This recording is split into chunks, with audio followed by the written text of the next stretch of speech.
So welcome to the second DigMus webinar. The focus of this webinar will be placed on the data practices and data-driven perception and collaboration between museum and different museum audiences. And my name is Nadia. I'm the principal investigator of DigMus project.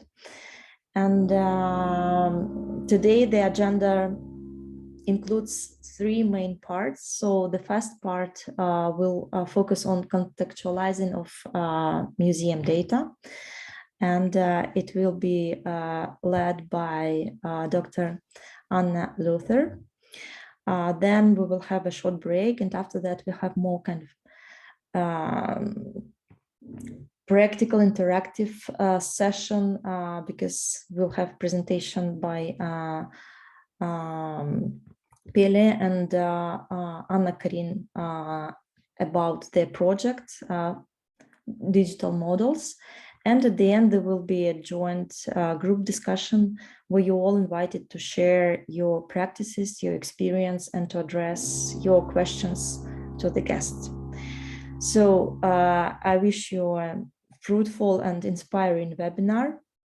And I would like to give a floor to Anna for her presentation.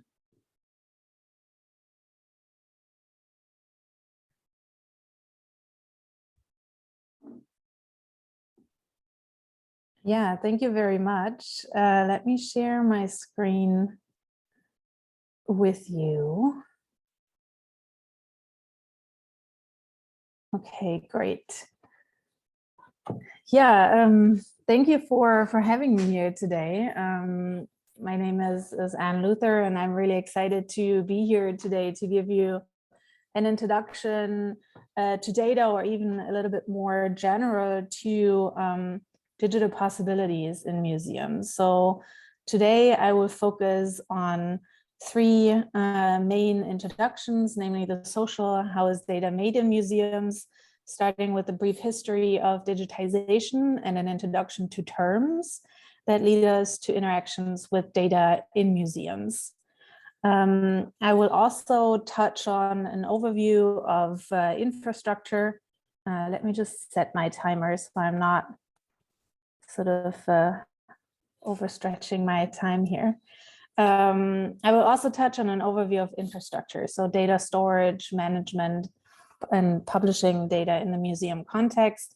And lastly, after this sort of broad embedding of terms and digital assets in the museums, I will go over to digital literacy and show you a project that I'm currently working on that is engaging with all of these sort of introductions that I'm giving you today to show you what data in museums can activate when engaging with a public online.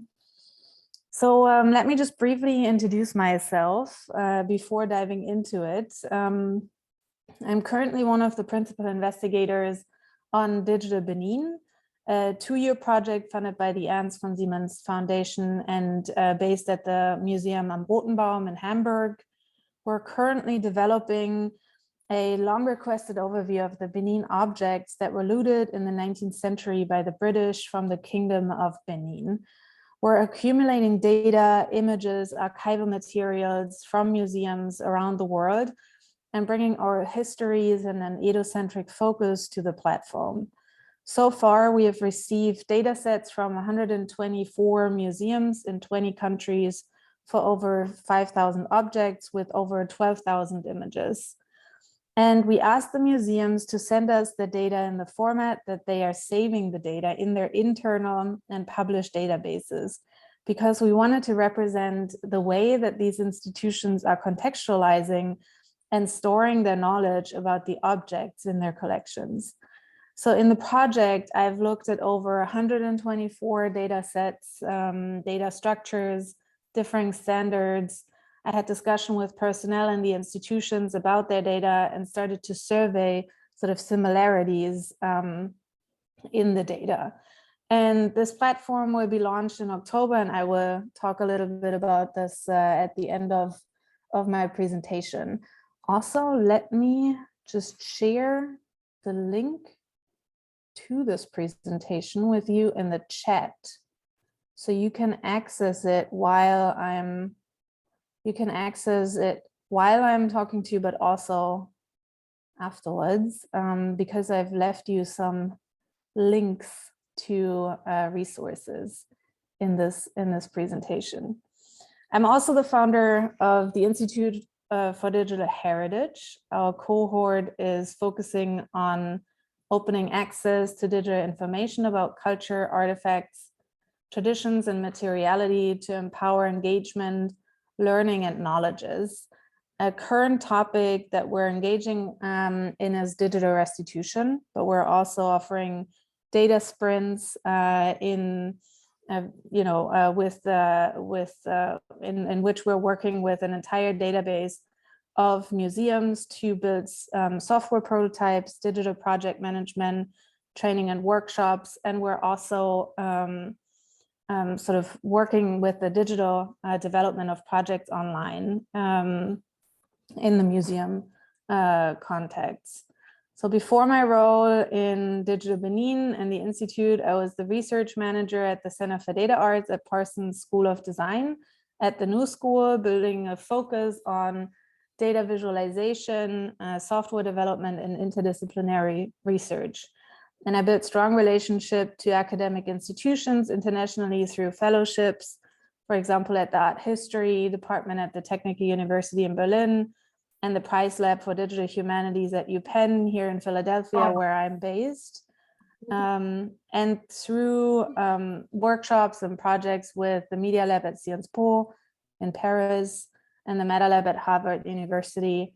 So I'm just sort of showing you or letting you know about this because as you can see, I'm bringing a sort of balance with a strong research focus into projects that are tangible and usable in the museum context. And so my work is informed by research on the one hand, but with real world impact and outcomes. And I will speak about roles in digital projects a little bit more when I'm introducing Digital Benin.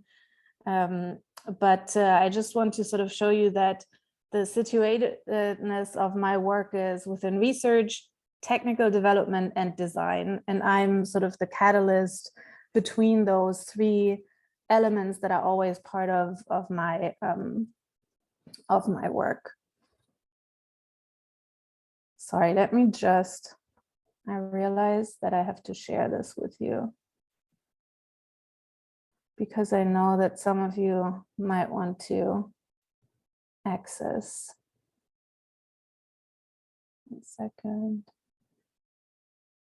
This. Anyone with the link can view. So you should have access to this now. Sorry about that. If not, I'll do this at the end of the presentation.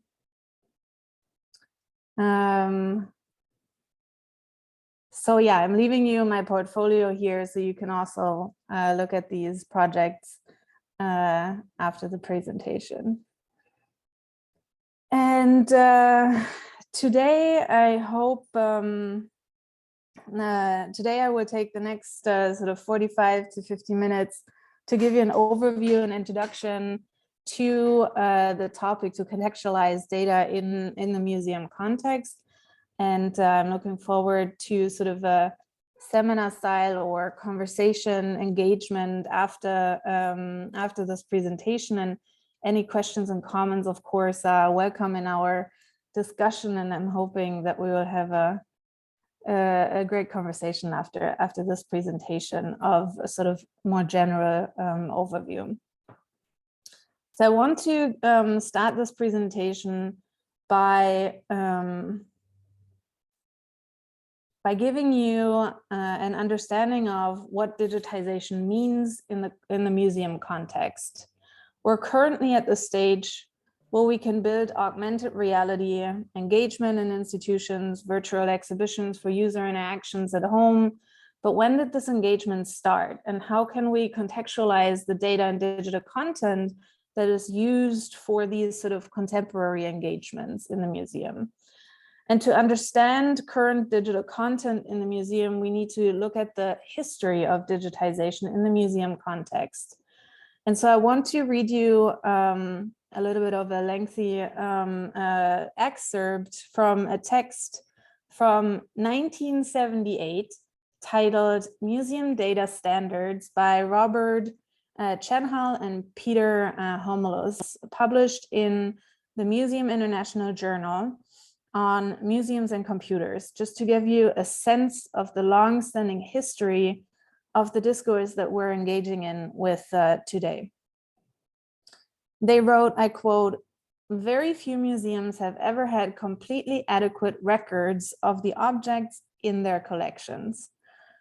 Most try to maintain some account of new accessions, either in bound ledgers or in cards, and individual curators often keep files that are more or less adequate for their own research, if used in conjunction with a good memory. But except for the records necessary to provide legal accountability, most collection documentation can be said to be non-systematic. That is, information relating to parts of the collection is written down and only when necessary for some special project or when needed in the research of some individual. And the form and content of the data are structured in terms of the immediate needs of the project, without regard to the long-term documentation needs of the entire institution. Within the last 3 or 4 years, virtually everyone connected with museums seems to have developed a greatly increased awareness of a need for systematic documentation. At least 2 explanations for this trend can be identified. In the first place, museum collections today are being used by more people in more different ways than ever before. In the past, the curator often was the only person who had any contact with most of the artifacts or specimens.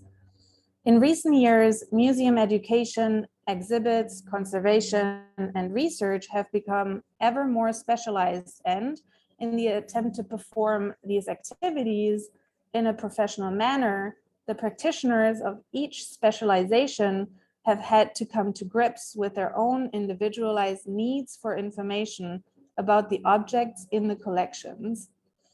So to meet these internal documentation needs, and at the same time to satisfy the increased demands for information from outside the museum, for example, for legal authorities, from contractors preparing environmental impact statements, and from a public with leisure to indulge in personal research, systematic documentation of the collection has become increasingly important.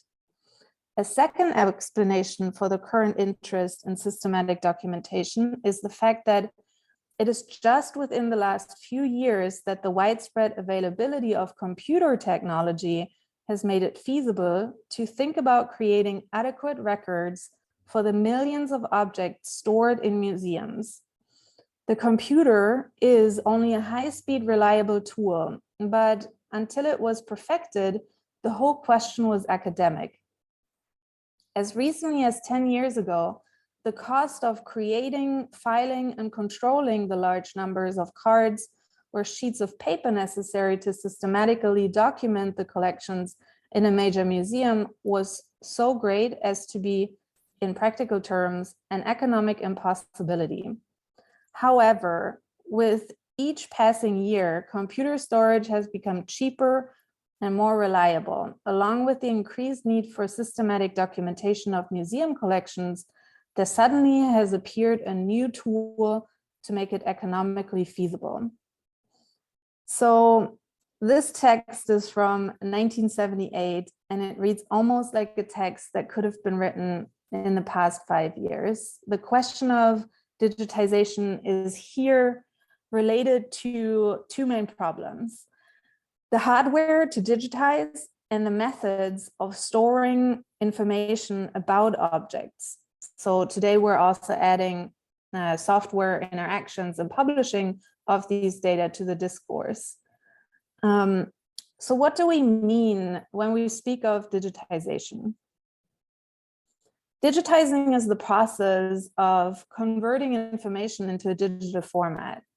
In the context of museum collection, that means that information that were historically stored and collected prior to working with the computer on catalog cards or curator notes are being now converted into digital formats such as structured data, digital photographs or scans, sound, and other digital documentation. This digital material is stored in databases that traditionally resembled the information that one could find on index cards, which has also gradually changed over time. And today's databases are developed according to digitally born information, relationships between these information, and is strongly related to the current or even temporary and technological needs of the museum. So databases are dynamic. They can change over time in the same way museum collections can change over time. The digitization of cultural collections can be dated back to projects such as Corpus Thomisticum by Robert Booth S.J. and Associates, initiated in 1949 in cooperation with IBM, digitizing the complete works of St. Thomas Aquinas. The discourse on digitization in museums started in the early 1970s, and the British Museum digitization of their collection and records began in 1979. One of the main concerns about data in the museum context is the question about database standards and data formatting. As early as 1969, a consortium of 25 art museums called the Museum Computer Network, MCN, and its commercial partner IBM declared, we must create a single information system which embraces all museum holdings in the United States. So the digitization of data in museums has a long-standing history, and since its beginning, researchers were interested in working with the data that was produced in museums. So let me go through some definitions and terms in the museum context in relation to digitization and digital assets as a foundation for our discussion. So what are data in the context of museums? The term data is an ambiguous term, and it is worth another presentation and lecture. But I'm here referring to digital data in the museum context. And this term can be used close to Christine Borgemann's definition. In addition to digital manifestations, it refers to forms that generally require the assistance of computational machinery and software in order to be useful, either generated or compiled by humans or machines. So let us look at an example. The object in itself, of course, can also be regarded as data or display data, especially when it comes to digitally born objects. But in this example, we're looking at a catalog, at catalog data, or data that a museum is collecting about their objects. So metadata, as you can see in this example, is the information about that data. So metadata tells me what this data describes. So when you speak to colleagues or start a digital project, make sure that you're clarifying a common understanding about the terms data and metadata, because I've seen people describe the information about an object as metadata. So sort of to find a common language, it is with every project that you're starting in the sort of digital context in museums, this is really important to clarify what we're referring as data and metadata. So data that museums most commonly produce are audio, images, text, video, and web formats. And here's a list of data formats that museums produce. These are usually stored in a database that internal staff has access to. So what is a database? databases in museums vary from institution to institution. Databases are not only places to store information about objects, but also about operations in the museum related to objects, such as storage, restoration, loans, and so on. And so we can also store information about images and other information that are relevant for the staff in a museum. So we can describe the purpose for databases in the museum as the following. The purpose is to document collections, so data about object materials and dates, the creators, information, curatorial notes, and so on. Another purpose is to manage collections, so to manage information about rights, access, use, location control, and so on. Another sort of purpose is to discover resources. So the sort of information that is used to find digital or even physical resources. So to find also objects within the museum storage or within the museum, and to discover information about objects, and of course preservation. So let me go into a little bit more detail here. So documenting collections, that is mostly the catalog about the objects, the catalog description, which shows information that describes and identifies objects, including the artist, the date, place of creation, the provenance, object history, the research on an object, connections to other objects. So this is just one part of what you can find in databases. And often when we're speaking about museum data, this is what we refer to, but there is much more data that the museum produces than the catalog information about an object. For example, conservation management, the management of information about an object conservation. So, for example, conservation requests, condition reports, records of preventative action. It also can show you the conservation prior to exhibitions or after exhibitions. So there is a certain or conservation needs by medium. The risk management, of course, about the potential threats to a collection object. And then there is an entire sort of managing side of the collections that you can also find in databases in museums. So managing and documenting information and tasks related to objects entering into the museum. So including acquisition or loan records, receipts of the reason for the deposit, but also the record of the object's return to an owner, acquisition management, inventory control, so sort of information, including the location of an object and the status, if it's on view or off view, and sort of the status of the inventory. Locational movement control is really great when you're working with that kind of data, because you can visualize the movement of objects in the institutions or also to other museums outside of the institutions. So this is really rich data when you're working in your institutions. We're thinking of object data, so I just want to sort of stress that there is really interesting data to be found in the museum as well.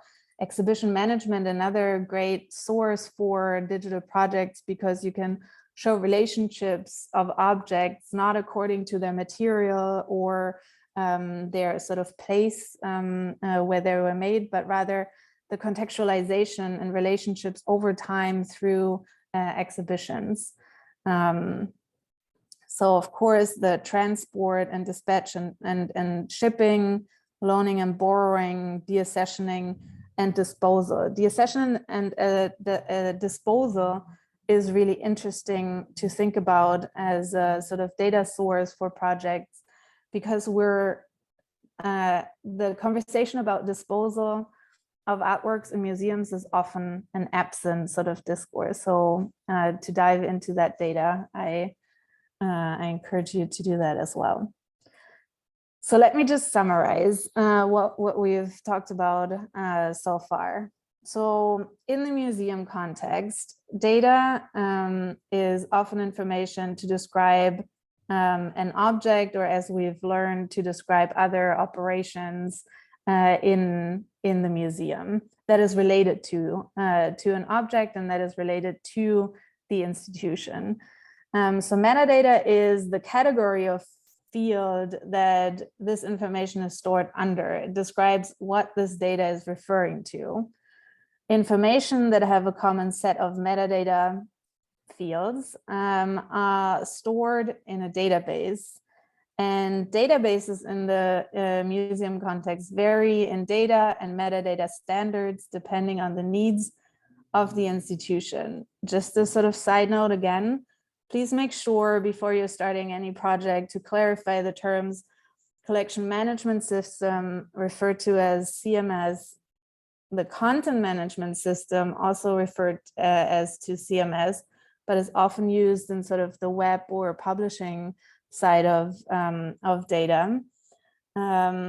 Digital asset management system, or DAMS, which sometimes is interchangeably used with collection management system, and sometimes it is used to differentiate between a database on the digital assets of the institution, so the sort of management side of the institution, and the digital information about the collection, so the collection management.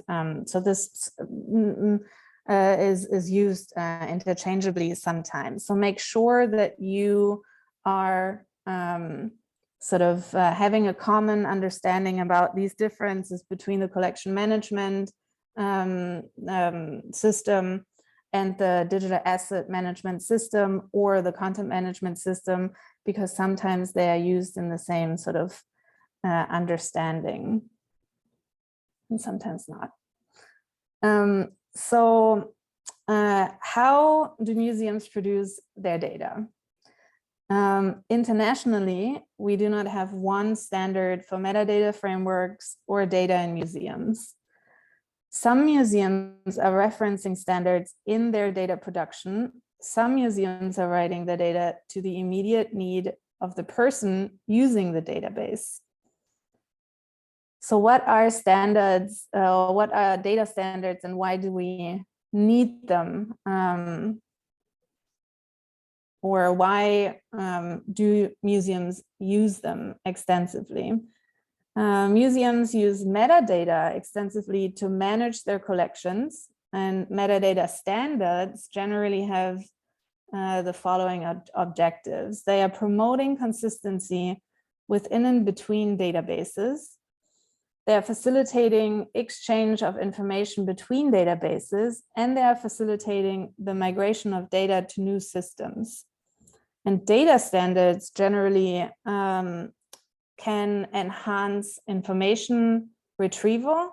So particularly when it is automated for sort of the use of automated data retrieval, or if you're working with computer-aided sort of data retrieval. Ensuring, and data standards can also ensure that important information is recorded in a way that allows other users to understand it and make connections. So again, if it's not an automated information retrieval, you want to make sure that you're using terms that, for example, your institution has in an institution internal thesaurus or sort of standard that the museum or your institution has set. So the person that follows your position or that you're working with can also find the information that you have stored in the database. So I'm referencing here a list of resources for data standards that museums are currently using. And as you can see, you can choose from a lot of sources depending on your needs, and your institution might also have their own internal index, thesaurus, and standard for writing data, storing, and documentation. I also want to reference the quote again from 1978 that shows that the immediate note-taking about an object is a practice that can still be found in many museums. So rather than referencing an internal thesaurus, it depends on the person who is creating the data, which terms and syntax is used. So databases are not a stagnant tool. They change and evolve over time, and they can also tell us about institutional histories or changes over time. Data entry, structure, and export possibilities vary between museums and sometimes even internally between departments in large institutions. So I want to take this as a strength for each museum. Yes, we need to take care of our data. However, data diversity is an interesting development, and standardizing is often or can be a limiting process as well for the interactions with data. So we're now on a technical level that we can build relationships and meanings between unstructured and complicated data sources, and a museum and a museum sort of needs to make decisions about the level of interactions of standardizing data in their collection management system. So on this side, for example, slide, I'm showing you an example of different metadata fields that can, however, be compared and relate to each other. So primary maker can, for example, be related to artist or artist name. So even though these fields have different field titles, they can still be relatable. And there are positive sides to standardization of data and metadata, of course. However, we can see that in the past 50 years in which we have worked with computers, and we started out, as I've shown you in the beginning of this presentation, that from the very beginning, museums have asked for standardization and to standardize. So in the past 50 years in which we've worked with computers in the museum context, data has not been written in a universal manner, which again is also a strength of museums to show flexibility, changeability, and a certain data setting and locality of the data that museums are producing. So I want to recommend a book at this point, which is introducing the concept of data settings and the locality or local context of data production within the museum. And this is All Data Are Local by Yanni Lokisas. So the embeddedness of data in the museum is also related to staff capacity and technological tools that are available in the museums, in the museum.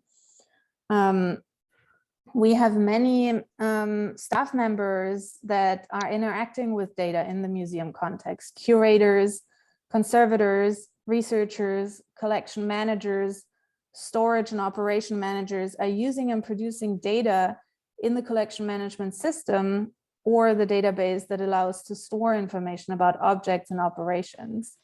In some institutions, different roles have different access to content and content production.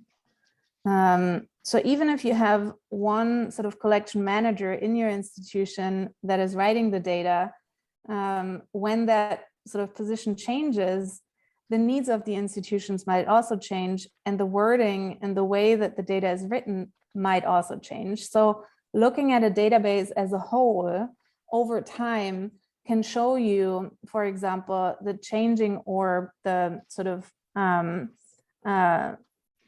flexibility within the institutions and their interest that changed over time. So as you can see, we have many roles that are writing data and interacting with data, which for some institutions can be a challenge in terms of data management. I can use the next sort of focus of this presentation to just give you an overview of infrastructure that is available and the management and publishing of data. So these are the most common data management systems that museums currently use internationally. Vot need on meil olid veel lahtisemad siuksed, et siis seda riskantsem see asi on ja ma tean, see on jube tüütu. See ongi jah, raske osa sellest. Someone, Marilis, I think you're not muted. Okay, great. Awesome, thanks. So yeah, let me just sort of show you the most common data management systems that museums currently use internationally. As you can see, there is not one collection management system, but there are many that you can choose from. So however, many museums also have their own custom-built databases as well, and even store digital assets on physical technologies such as hard drives and CDs. So for example, until 2005, most of the digital records of MoMA's collection had traditionally been stored.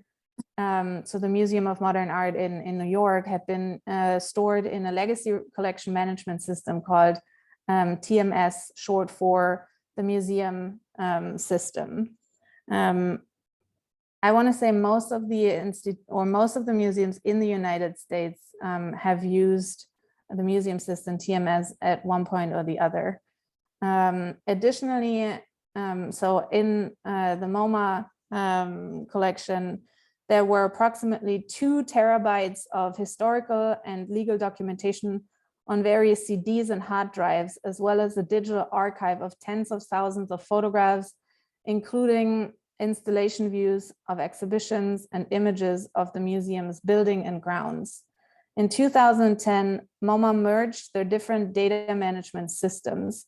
And I was working at the time at MoMA PS1, and it was incredible to see the old system that have been used in the same way since many years, many years in that institution. So they merged even sort of the legal documentation on the CDs and on the hard drives of thousands of digital assets into a new database system in 2010. I just wanted to sort of give you an example of the volume when it comes to still digitization processes that museums undergo. And institutions are now moving to systems that allow them to push data about their collection online in a curated and updated method. I know this might be known to most of you, but I have seen internal staff use the online database as a resource rather than the internal collection management system because of an easier to use interface. So I just want to make sure that it is clear with the slide that there are differences between the internal museum database and the online collection database of a museum, and the way a museum publishes data online, for example, as open data. So the online catalog does not necessarily mean that the data is published as open data. On this side, I just want to show you an example of an interface of a custom-built database that was built in FileMaker in a major museum in Europe. And this is a screenshot of the interface of the museum system, TMS, of the Whitney Museum of American Art in New York. And there they show that they can now sort of decide what can be pushed online as a public access from their internal collection database. So data that museums are bringing online might differ from the data that they stored internally and that is curated for publication online. And publishing data online can also have various forms and licenses. And for that, I'm referencing a survey of online museum data that shows the access policies and practices of over 700 institutions worldwide since 2018 to today.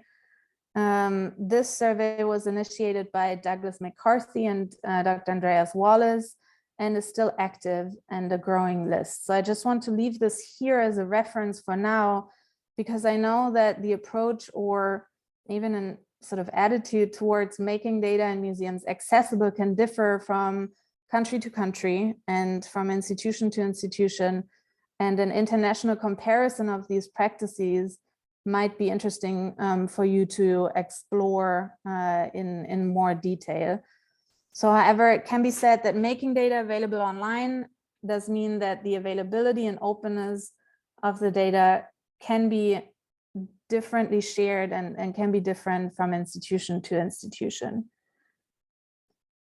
And these sort of differences is what I want to compare here in the way that museums are publishing their data.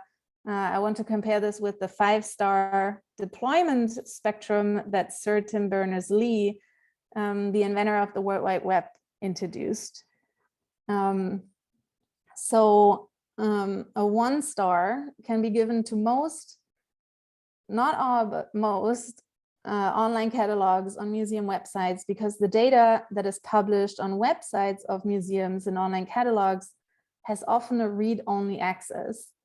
So some museums are publishing their images and information under an open license, but you can only access them in a way that is similar to a book. You can't download or extract them in a non-manual way. And they are mostly created to look at rather than to use them as structured data that you can sort of download as bulk. 2 stars can be given to museums that are publishing their data as structured Excel lists or downloadable image files. Excel files are often accessible only for certain restricted projects and are exported manually. So they are shared sort of in a semi-internal way. 3 stars can be given to data repositories that are accessible on GitHub as CSVs, for example. The data is parsed into manageable files and have a clear structure, but it is not relational, which makes complex queries harder or slower. Museums start to publish the data with APIs, which gives them more control over data distribution and updates. And APIs can give access to data for public only with programming skills or a sort of, yeah, I want to say programming skills. 4 data stars has an active community in the museum context, linked to open data.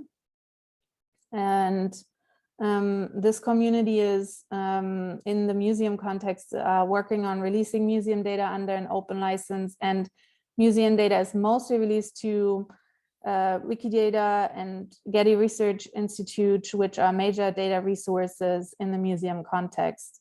However, linked open data is not so popular amongst many museum staff working on data, and it requires specialized knowledge, and not a lot of sort of museums have the capacity within their staff to work or to publish their data in that way.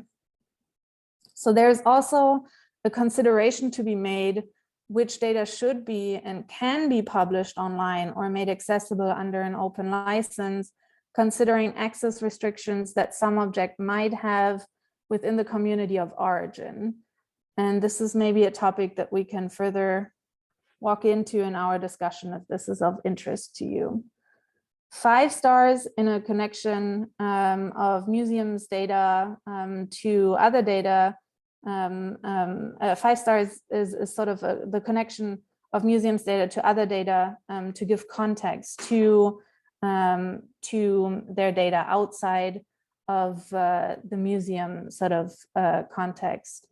And so one example of this is the Metropolitan Museum of Art and its initiative to publish 375,000 images of public domain art freely available under Creative Commons 0 on Wikimedia.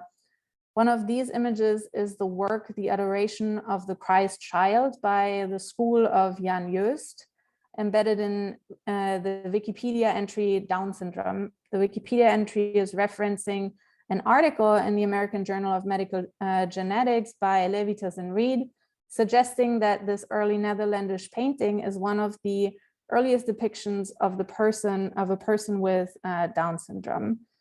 And the data source of this image that is linked on the media repository of Wikipedia is the online catalog of the Metropolitan Museum, which shows the full object details, provenance, exhibition history, references, and more. So the contextualization makes this image, so the contextualization sort of outside of the museum collection, the online catalog makes this image the most viewed image by unique users from an outside source in the online catalog of the Met website.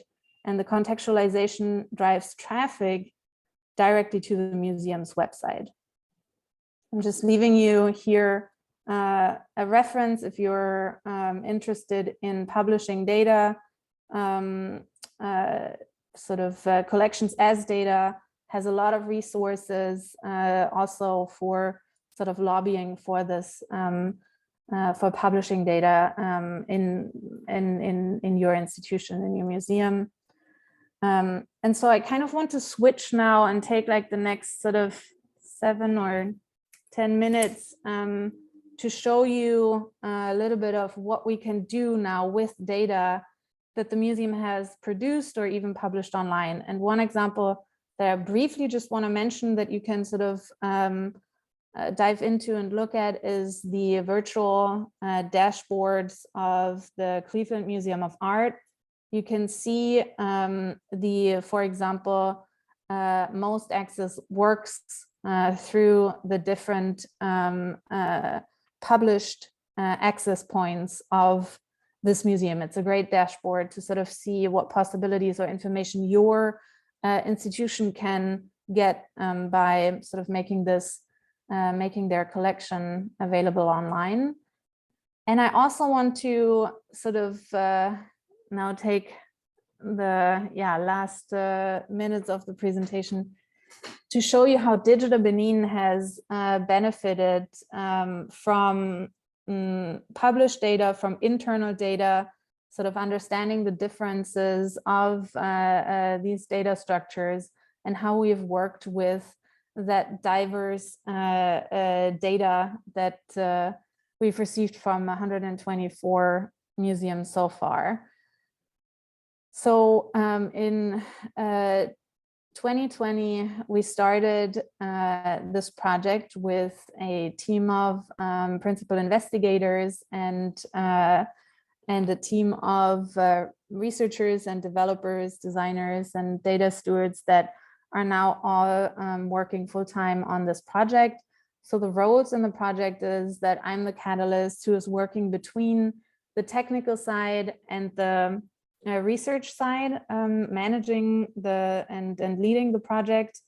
We have 2 researchers in Benin City, Godfrey Ekato and Alagosa Bobaifo, assisted by Mabel Ovayon. We have Gwendolyn Tiedemann, who is our data steward, our data engineer, who is working with the data and making it available and accessible for our researchers. Imogen Carlson is our object researcher. Emeline Delacroix is also a research assistant who is working primarily on provenance data and behavior over time. Christelle Dennis and Alex Horak, our development and design studio, who are building the website on the back end and the front end. So in the first sort of, the premise of the project is to bring together object information, archival data and images about objects that were looted in the 19th century by the British and are now from the Kingdom of Benin and are now translocated in museums worldwide. And so the data acquisition phase of finding the institutions where we could find data about objects in their collections, writing to staff, the data transfer, sort of having the request to receive the data in the way that the institutions are saving their data in their internal and published databases. That took us 1.5 years until 1 week ago, we still sort of received data. So the sort of publishing and retrieving of data within databases, for some institutions, it was a very sort of quick turnaround. For some institutions, it was a large undertaking. So the sort of internal structures in museums and how they are working with the data was really, I could really see that in the first phase of this project. And so we've received data in any format that you can sort of imagine, even emails or Word documents to JSON files and access through APIs. So there is a sort of really large sort of spectrum on how museums are storing and producing their data. So with that data, we're building prototypes for links between the data sets that we've received. We're also making links to oral history that our researchers in Benin City are focusing on, and research on the objects and an Edo-centric sort of contextualization of the objects that we're showing on the website. We have worked with 12 internal software tools that we developed for the team to sort of work with the research side and the development and design side hand in hand from the beginning of the project. So most digital projects in the museum context start their projects by a research phase, and then they give the research to developers and designers that then sort of build an interface for interactions with that data. We have decided to have the development and design inform the research, and the research inform the development and design. So it's a sort of communication between both sides from the very beginning of the project. The 124 museums that have given us data sets, sometimes multiple data sets in one institution, because data of images would be stored in different databases than data on the objects, for example. We're comparing the field titles that we have received in the data sets, and we're linking them to field or to a connection layer that we have built out of these field titles and metadata structures from the data up. So we didn't have a standard that we wanted to work with, but we sort of developed linking on the metadata level by researching and studying the data that was sent to us. And so museums transmitted between 4 and 191 data fields. And we are now working with, I believe, 45 sort of metadata fields that we can relate to most of the metadata fields. So the 191 data fields were sort of mostly, relating to one topic in the field. So 30 fields will be dedicated to the description of images, for example. So most of the institutions, as you can see, sort of in the middle ground between like 20 and 40 fields that are comparable with that metadata structure. Images are really complicated because they are mostly stored in a separate digital asset sort of management system. And so we had to match images with the object data that we have received. And this is the structure that we have been building the project with. So we have received the internal institution-specific data sets in various forms.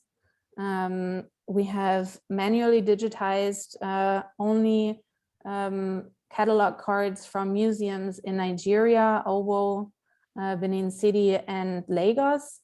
We've also received data through APIs, and we're building the sort of connection layer on the metadata framework that we've been building, so we can bring these data points into relationship, and we're then bringing in the oral history, archival, image, and research material to that data that we connected, so our users can search across the 124 institutions, but also across the research that we have brought to this project.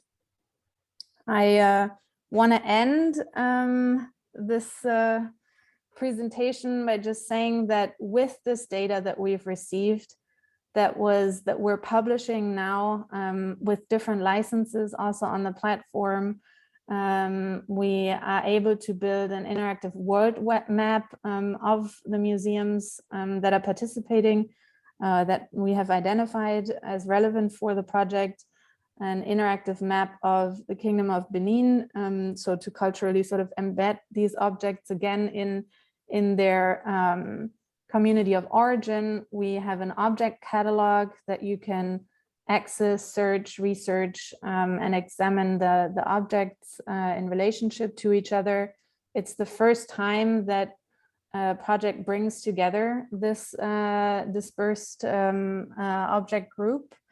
We're showing an Edo object catalog. So until now, the objects have been mostly described in English or with English terms, and we're bringing the native language of the community of origin to describe the objects in their Edo language, which was a large portion of the research.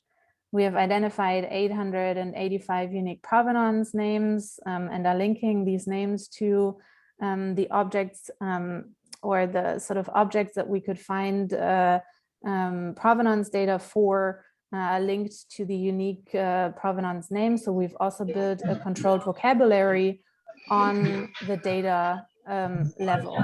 And then we're also giving access to an archive. So this is still growing, but we're publishing this in October. And this is what I wanted to show you to sort of give you an idea of a project that, you can, or that we've built with museum data with the complications that I've described in this presentation, and the possibilities that we found from these challenges. So I'm stopping here, and maybe we can sort of dive into questions about the presentation for now, if there are any. Thank you, Anna, for your very interesting presentation and the description of the project. It's very interesting. Are there any questions? So you can either use the chat option, or you can just pronounce it directly. Use the microphone to ask your questions. Or, I don't know, any ideas or sharing practices. Yes. If there aren't any immediate questions, I don't see any coming in. Then I want to sort of ask a question to you and sort of start a little bit of an engagement with you to examine what we have just heard. Nadia, can you remind me how much time I have left? I think you still have around 15 minutes. Okay, 15 minutes. Okay. I want to look at an example with you, which I find really interesting. And so this is the online collection of the MK&G Museum in Hamburg in Germany. And on the online collection here, I want to look at these 3 objects that you can find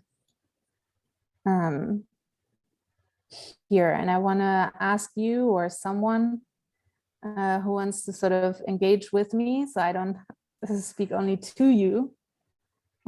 Maybe if you can describe what you can see on the first sort of entry point when you're typing in Benin, for example, into the online collection search bar.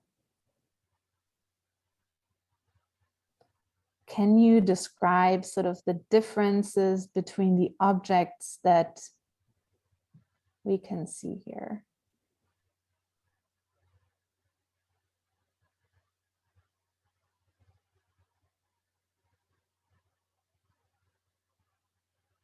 Who would like to engage with me? Nadia, maybe I can ask you for the quality of photographs I just hear. Interesting. So there are 3 photographs that we can see.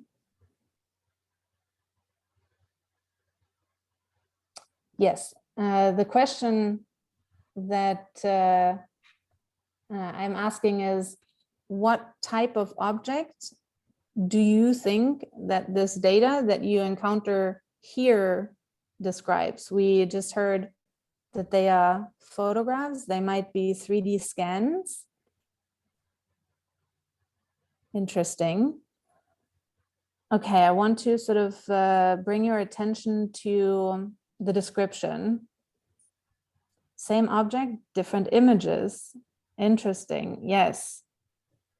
So we identify these as images and not as objects in and of themselves, which is an interesting observation. And so they have a title. Let me just switch to. So one thing that you can also see is that the data is described in German, but the metadata is described in English. It can also be switched to German, but the data itself cannot be switched to English. So that is something that you can see here. So I want to translate this. Another is 2 of them are plastic copies. Oh, plastic copies of the object. That's also interesting. So maybe this is a plastic copy.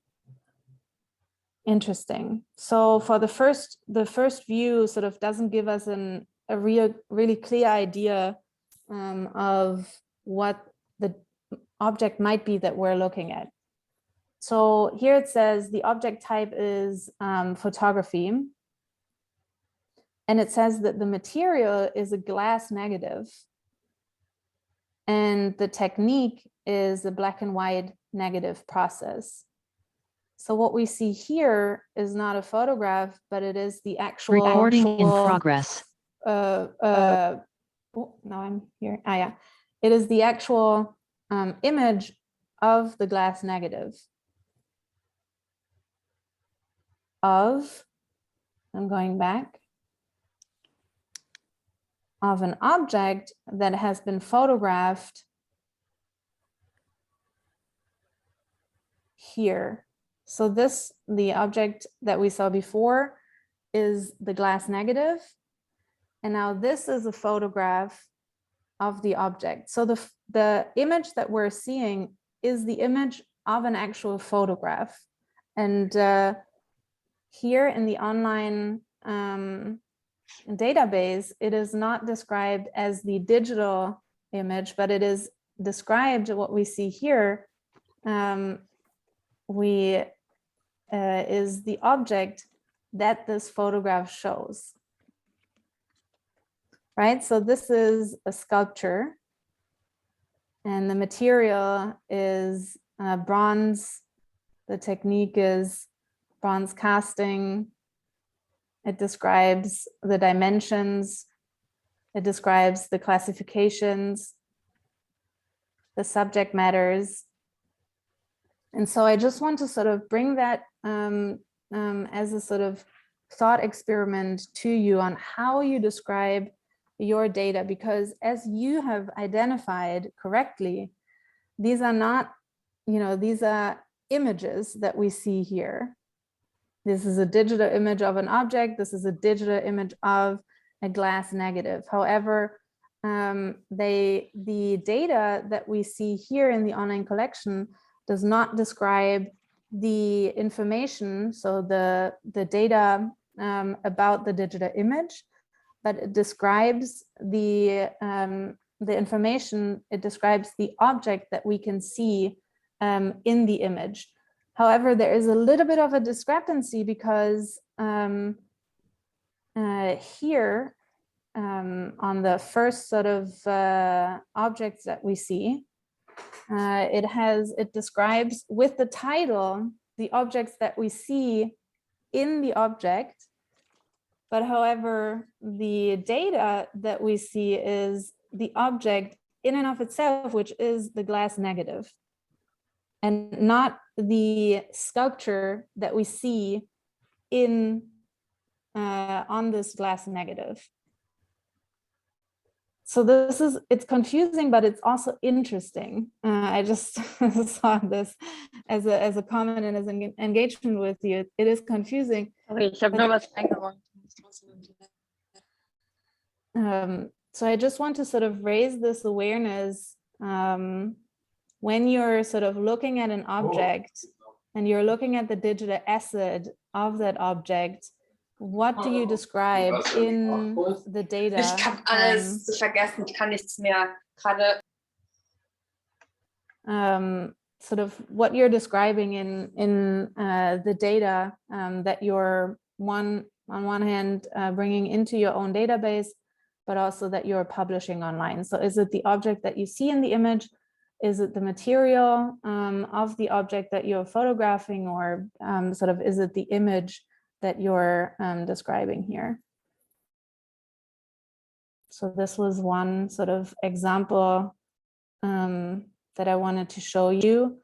Another example, and I don't know if I should show this, but in the collection of the British Museum, we still see images of human remains, and for example, and they are sort of in the process of taking images out of their online collection. I'm not going to show this here, but if you sort of go to the British Museum online collection site, you can still see this. So this idea of sort of making every image and every data point available and accessible online to a wide audience, I think needs to be sort of, there need to be considerations made for the audiences that are accessing your online database, but also sort of a conversation needs to be had with the community of origin, because it's not only for human remains, but also there might be objects that should only be shown in certain contexts, for example. And so the sort of consideration of making data or images available online, I think, needs to be a curated process in the same way that you're showing objects in your institution. I'm curious to hear if there are considerations like this in your institutions.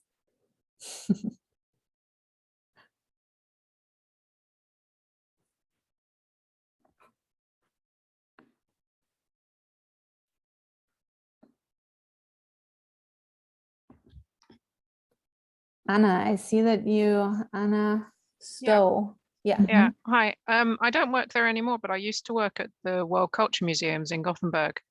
And I know that they have on their website, if you go into the public interface, they have a warning before you even search for anything. It's in Swedish, I just noticed, I just had a look. I don't know if there's an English version as well, where it warns that there are images that may be offensive to some users, that they explain that some of the terms they use those from 1800 to 1900, and you may find some of those offensive.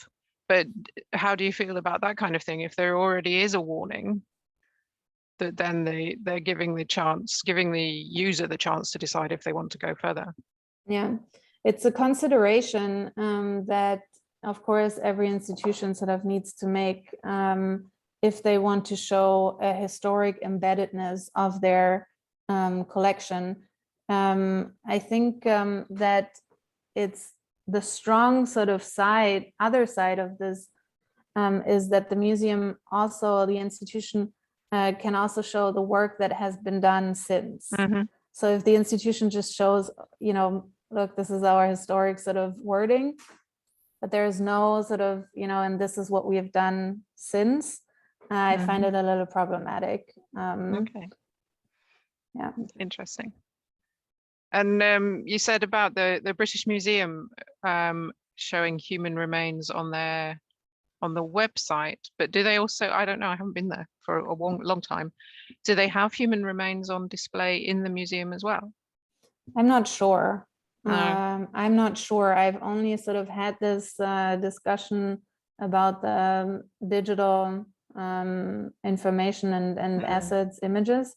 And again, they are removing those images. However, it is still available. I guess you can consider that it's easier for anybody and everybody to access them online, whereas in an exhibition situation, you can have a warning sign first or a door that you have to go through before you're going to see these kind of things. Exactly. And again, the sort of contextualization, this is what I meant with the curatorial decisions. Respecting the audiences on one hand, but also, the diversity of the audiences that come to the online material, I think is really, really important when it comes to making these decisions. I also wrote another question in the chat about the way that you've worked now in this project. Do you think that it can become a template for how other people can work?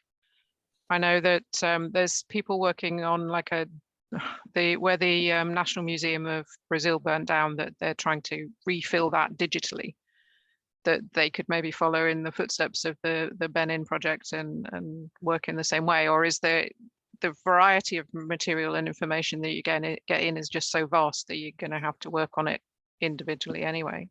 Yeah, so there are a few things that, of course, I recommend for digital projects moving forward. For example, the way that we assembled the team, the way that we're working, with our developers and designers from the start of the project. I think that sort of building of a digital project is comparable. It can be sort of taken from our project. We have built the metadata structure for sort of giving an example for future projects, for a possibility to sort of not ask museums for specific data with a certain standard, and then a lot of data gets missing, but sort of to that metadata structure, I think, is something that other projects will find interesting and can sort of look at as a model. However, what we have built is very specific to the scope of the project, and the scope is dependent on the objects that we're working with. but the metadata structure, especially that we have built, is not specific to the objects, but rather to the variety of museums that we've worked with, which I think is a exemplary sort of list of museums that that we compared. And so that sort of approach of not standardizing data, but rather building a database that shows, on one hand, the diversity of data structures, but also of data, and on the other hand, makes that data linkable, comparable, searchable across these diverse data sets. I hope that other museums are following that sort of approach. Yeah. I look forward to being able to see it then in, was it October you said? Yes. Yeah. Thank you.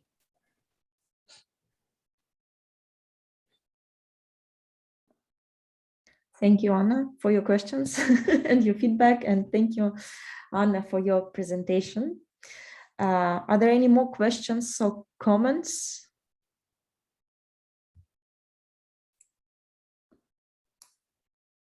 If not, then let's have a short break. Let's say 9 minutes, and we will start at 12:30. And yeah, with the presentation by Anna-Karin and Pele. And for now, thank you very much for your attention, and see you all in 10 minutes. Thank you, everyone. Thank you very much. That's very interesting. Thank you. Recording. And the second session, for the second session, the focus will be placed to digitization as a bridge between museum and scholarship. And it would be highly interesting to listen about the practical insights from Anna-Karin and Pele about the project digital models. So the floor is yours. Thank you. So I guess we could say just a few words before we kick off. My name is Pelle Snicker, so I'm a media studies professor. I used to work at Umeå University in the north of Sweden, but I have recently moved myself to Lund University.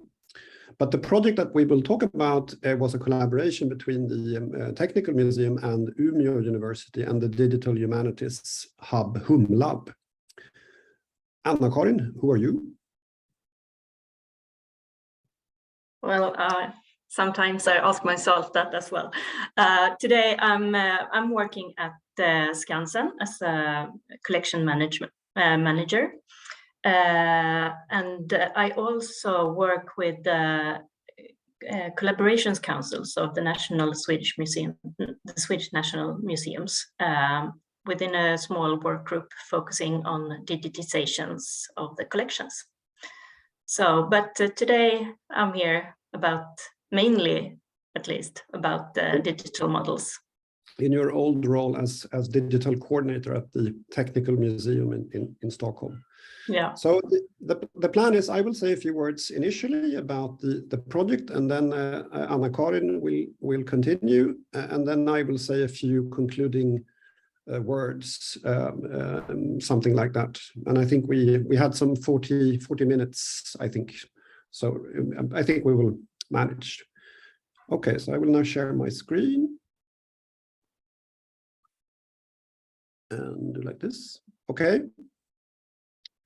So this project was called Digital Models, and as stated, it was a collaboration between Umeå University and the Technical Museum in Stockholm. There were quite a lot of people involved, as you can see to the right. We will not go through every one of them, but it was quite a large project involving both researchers, museum people, curators, as well as developers and coders. All in all, I think we were about some 10 people working not full time, of course, but from time to time within the project. And the general idea was to use the collections at the Technical Museum in Stockholm. This is a museum that dates back to the building is from the 1930s, but the museum is from the mid-1920s. And use their collections to digitize materials in different ways. So the project was funded by the Royal Swedish Academy of Letters and Antiques. It ran between 2016 and 2019. And this was a call for collaboration between the ALM sector, archives, libraries, and museums, and university people. So it was explicitly targeting collaborations at the intersection between heritage and university, with a digital humanities slant to it, you could say. That was kind of the setup. And there were a few of these projects funded at the time. For those of you who come from abroad, within a number of Scandinavian countries, this has been a kind of a strategy from research funding agencies for quite a number of years to fund projects at the intersection between heritage, institution, and research. So this project sort of fits into that kind of framework. So based on selected parts of the Technical Museum's collection, the project aim was to explore the ways how digital technologies could reframe a kind of a narrative around industrialization and stories about these particular environments.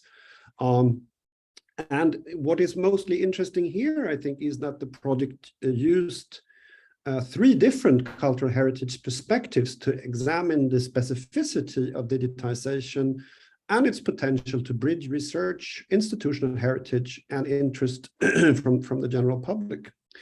And we picked up 3 different types of materials from the museum collections. A was parts of the business leader and industry historian Carl Salin. He has a very extensive collection at the museum, and Carl Salin was also an important person for the very establishment of the Technical Museum in the 1920s. Secondly, we digitized all editions of the museum yearbook. It is called Daedalus. So some 80 volumes or so from the 1930s until today. Pretty straightforward text digitization in that case. In the case of Carl Salin, the digitization was, we used different objects from his collection. So that was more heterogeneous, you could say. And then finally, we also worked with a number of objects, namely 31 small wooden models from the pre-industrial inventor Christopher Polhem and his so-called mechanical alphabet. The mechanical alphabet was small wooden models that Polhem invented in the early 18th century to describe various movements. This was sort of as a way to train people who would become engineers. And this is, of course, then before you had anything like an engineering education. I will get back to these models soon.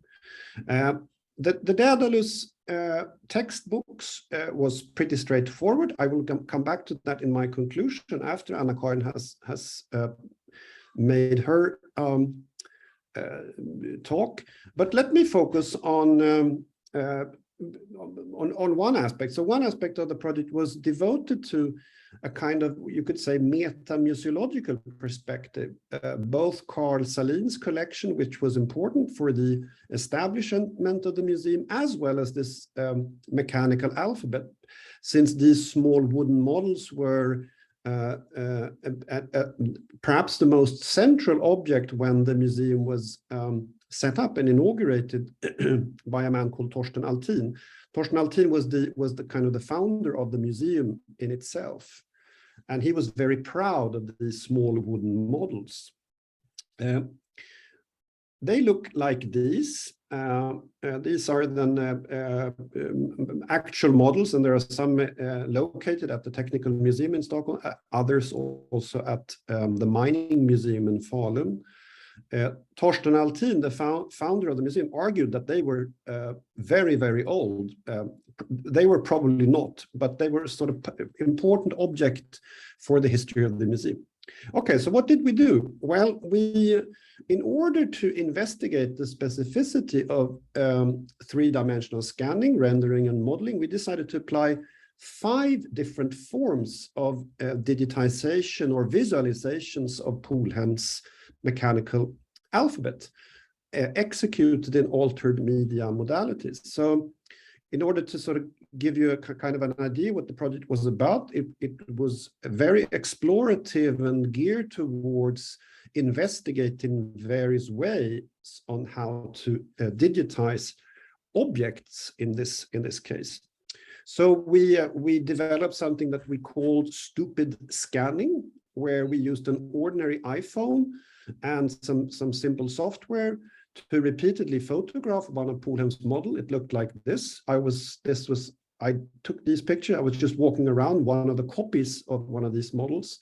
And then we used software, and the result was fairly meager. So stupid scanning results in kind of stupid results. But the idea here was also to sort of execute how an ordinary museum visitor might visualize or encounter these types of objects, and how you can work with exhibiting objects that you could foster better kind of digitization procedure. So this was kind of mimicking a museum visit. Secondly, we collaborated with a professional animator he's called Rolf Lindberg, and he had an interest in these models. So we asked him to measure them by photographs, and then Rolf simulated these models in various ways. So here we have a very different kind of strategy of rendering these models in digital form. In this case, you could really see the movement of the models, but of course, since these are then films, you couldn't touch them yourself. So this was kind of another modality of digitizing these objects. Thirdly, me, Anna-Karin, and another colleague at the Technical Museum went to Linköping's University Hospital and CT scanned these models. So we put them into this huge CT scanner, and this is Anna-Karin here moving this. And the idea here was to digitize them in yet another modality where we could use CT scanning to look through the models. This was done in collaboration with a company called Interspectral, and they also provided software so that we could move these models around, and then we could sort of use the software to take away parts of them and look inside them.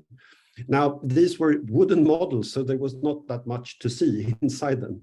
And of course, we knew that from the beginning, but it was as an exploratory way of digitizing it, it was quite an interesting aspect of and also highlighting that digitizing objects is not a simple procedure, and it can be done in various ways.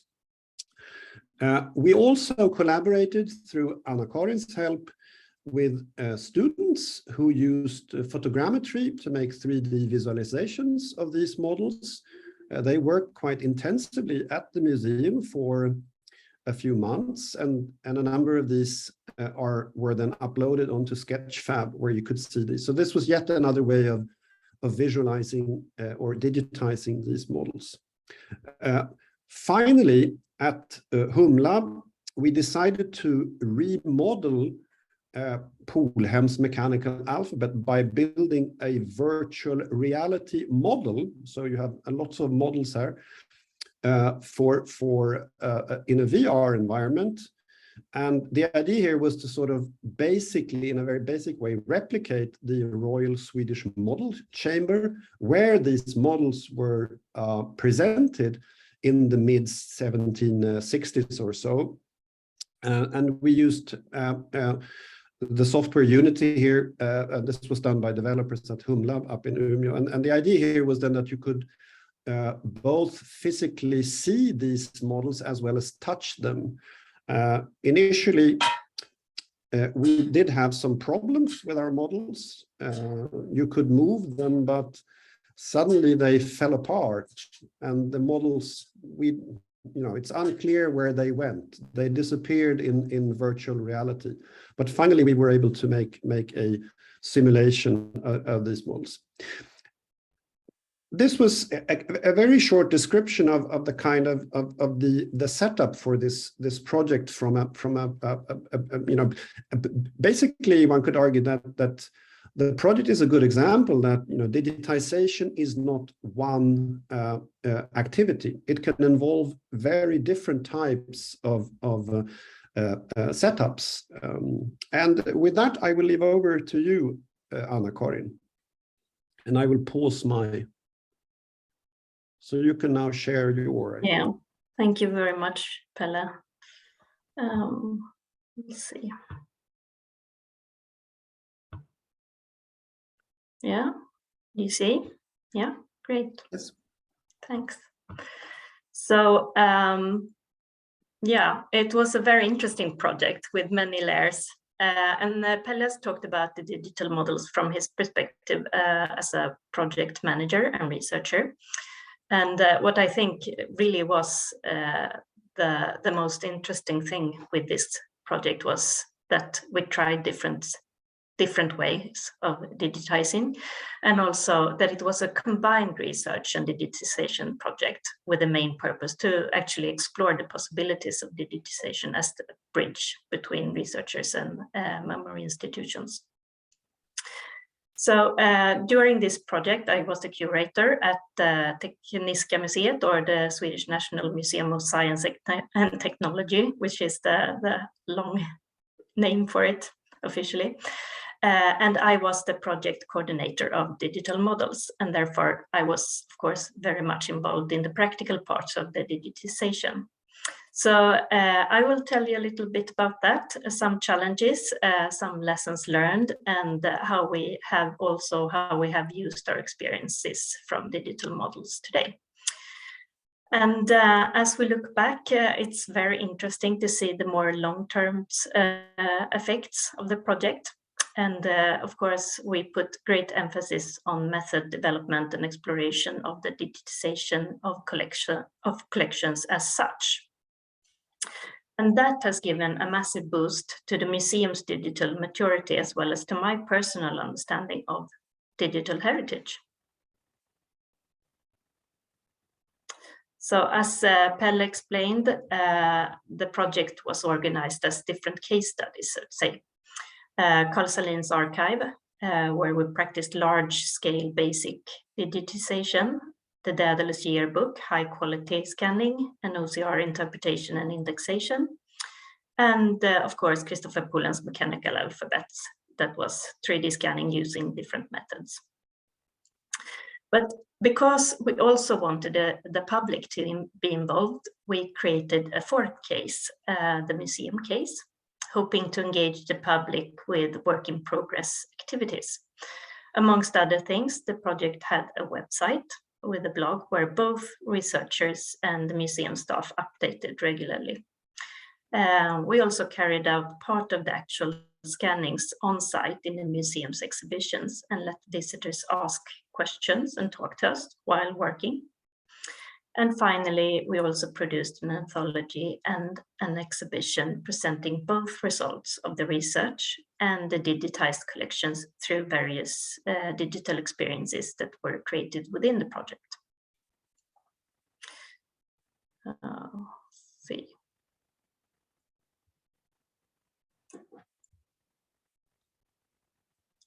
I have a little bit of a problem with my sharing, but I think you see, right? You see, yeah. Great.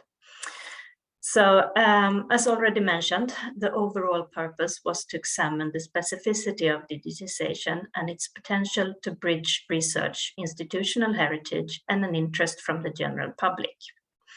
This meant that the project had several layers. digitizing the collections, use it for research and intermediation, and of course, on top of that, actually testing different methods, evaluate and document.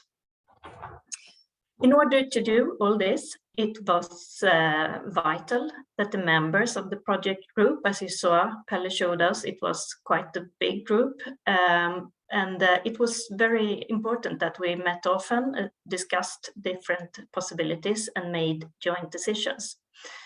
One challenge was that the project members were geographically distributed in different parts of Sweden, Norway, and during some periods, even Greece and Australia. We also represented different organizations with different interests and different skills. The latter was, of course, the project's strength and a success factor. And I would say that our different skills complemented each other. And through our discussions, both the project and we as individuals and professionals evolved.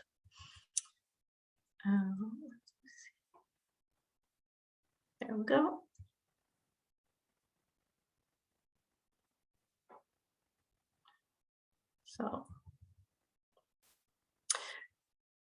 So each digitization project faces a number of path choices. The most basic ones would be what should be digitized, for whom, why, and how should it be done. Then, of course, there is always costs and timeframes to consider, but I won't go into that today. In digital models, the primary stakeholders were the researchers, the museum, and the museum's visitors or users of digital collections. The researchers wanted digitized materials and qualitative data, metadata, for analysis and processing. The museum wanted to have the collections digitized for efficient collection management and to be able to make the collections available to the public. The general aim being to maintain high quality, but also to explore different quality levels for different purposes. The selection of material intended for cases 1 and 2 was already decided within the application. It was to clearly define material categories, the yearbook Daedalus and Christopher Polen's mechanical alphabet. But the third material category was an extensive personal archive with diverse content.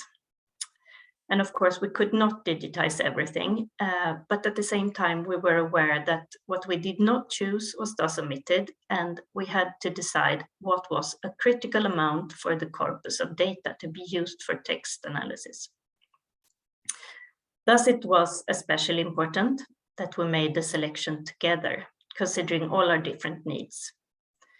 We started primarily with the research questions. Then we looked at the museum's newly established priority order for digitization, which included in-demand, new acquisitions, rarities, conservation, collaboration, and focus areas in the museum's current programs. Another crucial decision was to work with cohesive archival series and volumes. That is, if we wanted to digitize one specific document, then we had to do the entire volume. So the how was the next challenge. Some objects could not be moved and needed to be digitized on site. In other cases, we could use external scanning services. And there are many providers of digitization services today on the market, but not are all good. This makes it very important to know what you want and that you have the essential procurement skills. In this case, we learned some pretty expensive lessons. However, since the main purpose was to test and evaluate different methods, even what did not turn out so well was an important experience. And in many ways, we practiced learning by doing and sometimes also failed forward. Regardless, we had great assistance from the technicians involved in the project and were able to test all deliveries with the support of them. And in the end, we got the results we wanted. As you all know, and as Anne has mentioned, digitization means so much more than scanning. Other essential parts are metadata, data publishing, dissemination, long-term preservation. And this, of course, raises questions about copyright, GDPR, preservation formats, storage platforms, accessibility principles, etc. And a lot has happened since the project ended in 2019. And in many ways, because of the pandemic, we have made some great changes in the way we use digital tools and platforms in everyday life. In working with digital heritage, we have also moved toward increased standardization and common solutions. Today, many European museums operate on the basis of Spectrum, which is an international standard for collection management. And therefore, many collection management systems are adapted to supporting the Spectrum processes. This contributes to increased interoperability and, in the long run, hopefully, an interconnected, accessible, and useful cultural heritage.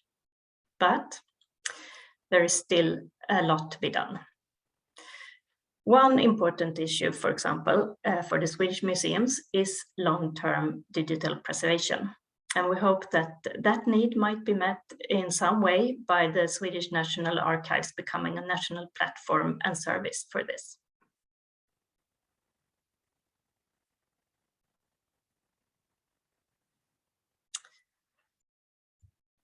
Digital models.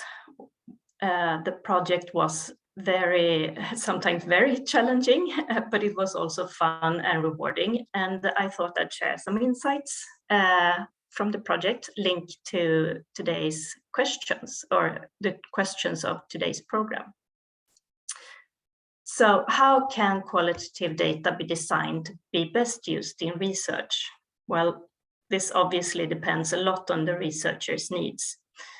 In any project, the important thing is to plan and implement the digitization together with the person or persons who will use the data to get the right quality of both digitization and metadata.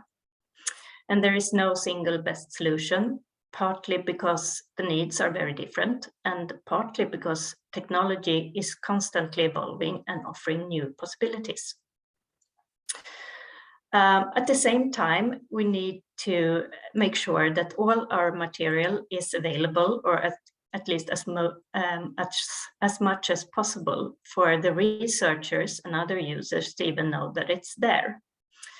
So how do we combine big scale digitization with high quality data and metadata? What is good enough? Well, a good tip is to use the FAIR principles, which will ensure qualitative data. And the FAIR principles, let me see. FAIR is an acronym that stands for findable, accessible, interoperable, and reusable. And this means that, one, metadata should be easy to find for both humans and computers. The users need to know how the data can be accessed, possibly including authentication and authorization. The data needs to interoperate with applications or workflows for analysis, storage, and processing. And the ultimate goal of FAIR is to optimize the reuse of data. And to achieve this, metadata and data should be well described so that it can be replicated and or combined in different settings. All these factors are interconnected and work together to make sure that data is as usable as possible.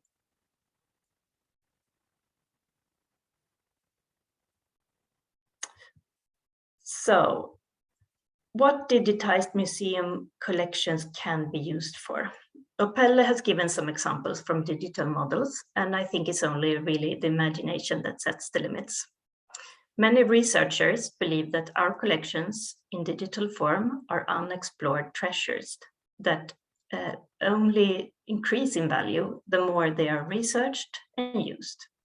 Our job as collection managers is to make sure that the material is available and to be open to dialogue and collaboration with researchers and other stakeholders be it genealogists, artists, game developers, or students and teachers.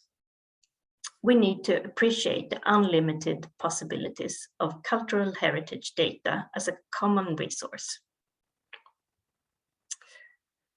So, next question, how researchers and public audiences can be involved in the digitization process? I think Pelle mentioned that we had this public scannings using 2 students who worked.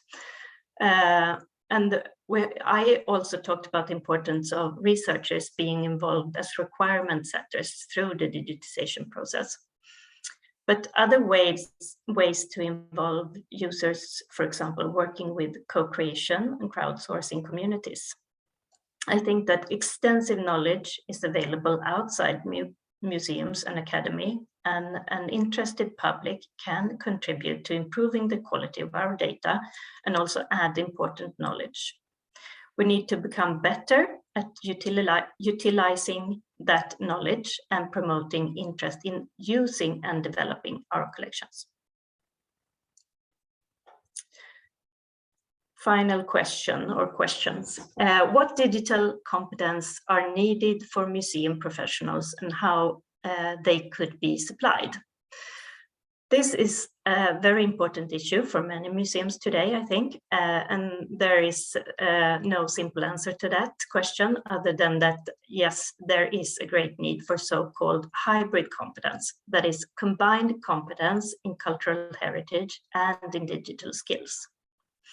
Development is needed at all levels within the organizations, perhaps especially a focus on leadership that will carry through the digital transformation. There is also a need for a general increased understanding of what digital cultural heritage is amongst decision makers and investors who are to govern and allocate the resources.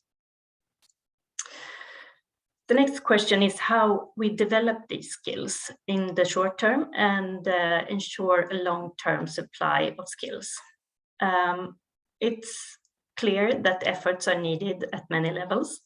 Some suggestions could be training programs for basic digital skills amongst employees and solutions for sharing cutting-edge competence.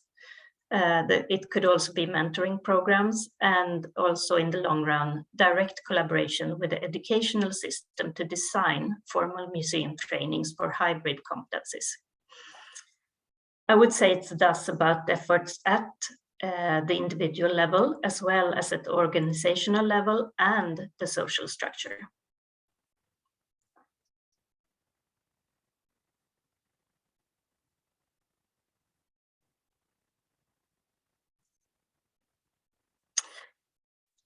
Finally, I would like to mention something about how we have used our lessons from the Digital Models project and where we stand today.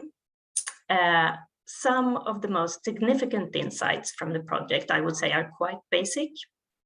The importance of cooperation in the sector as well as cross-sectorial.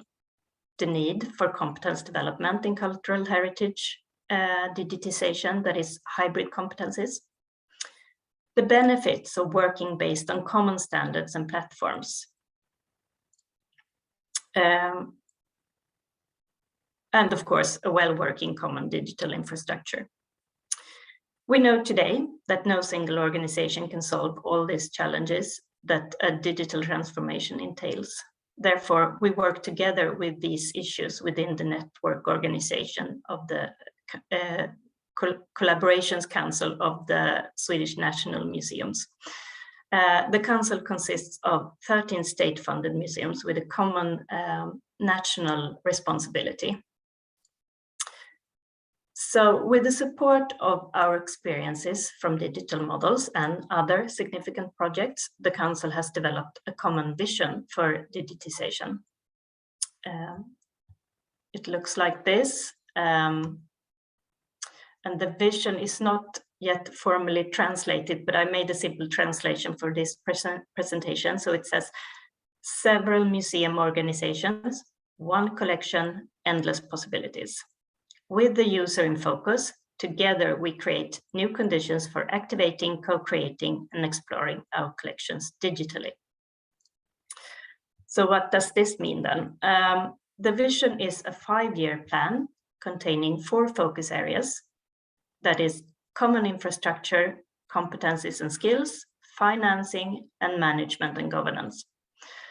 And in connection to these focus areas are a number of specific activities that must be implemented to achieve the common goal. Happily enough, the vision has been recognized by the Swedish National Heritage Board through the Director General, who actually refers to the vision as a guide for the entire ABM, that is the Swedish GLAM sector. The next step right now is to put the activities into practice together with the Swedish National Heritage Board and to realize the vision of one common digital collection.